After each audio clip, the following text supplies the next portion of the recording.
Hello everyone, আসসালামু আলাইকুম। আপনারা আপনাদের ইনএক্টিভ আইডিটা অ্যাক্টিভ করবেন কিভাবে চলুন দেখিয়ে দিচ্ছি।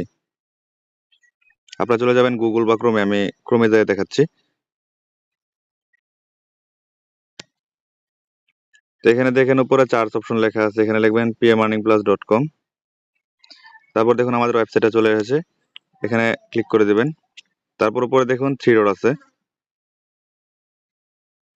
এই থ্রি ডটে ক্লিক করে দিবেন। তারপর লগ ইন অপশন দেখতে পাচ্ছেন, লগ ইনে ক্লিক করে দিবেন। তারপর এখানে আপনাদের স্টুডেন্ট আইডিটা দিবেন, স্টুডেন্ট আইডি দিবেন, পাসওয়ার্ডটা দিয়ে দিবেন।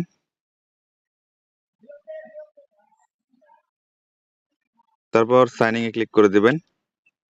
তারপর আবার দেখেন থ্রি ডটে চলে যাবেন। তারপর আবার লগ ইনে ক্লিক করবেন। তারপর এখানে দেখুন লেখা আছে অ্যাকাউন্ট ইনঅ্যাক্টিভ, একটু নিচে যাবেন স্ক্রল করে, দেখেন সেলফ অ্যাক্টিভ নামে লেখা আছে, এখানে ক্লিক করে দেবেন। তারপরে ইয়েস অ্যাক্টিভ নামে ক্লিক করে দেবেন। দেখুন আপনার আইডিটা কিন্তু অ্যাক্টিভ হয়ে গেছে। তারপর একটু নিচে যাবেন, এখানে দেখুন আপনি কিভাবে আপনার টিম লিডার কে পাবেন। এখানে দেখেন টিম লিডার একটা অপশন আছে, এখানে দেখেন কন্টাক্ট লেখা আছে, এখানে ক্লিক করলে ওনার হোয়াটসঅ্যাপে চলে যাবে। তো হোয়াটসঅ্যাপ চলে যাওয়ার পর এখান থেকে লিখবেন আমি আপনার নতুন মেম্বার, আমাকে কাজটা বুঝিয়ে দিন, তাহলে হয়ে যাবে।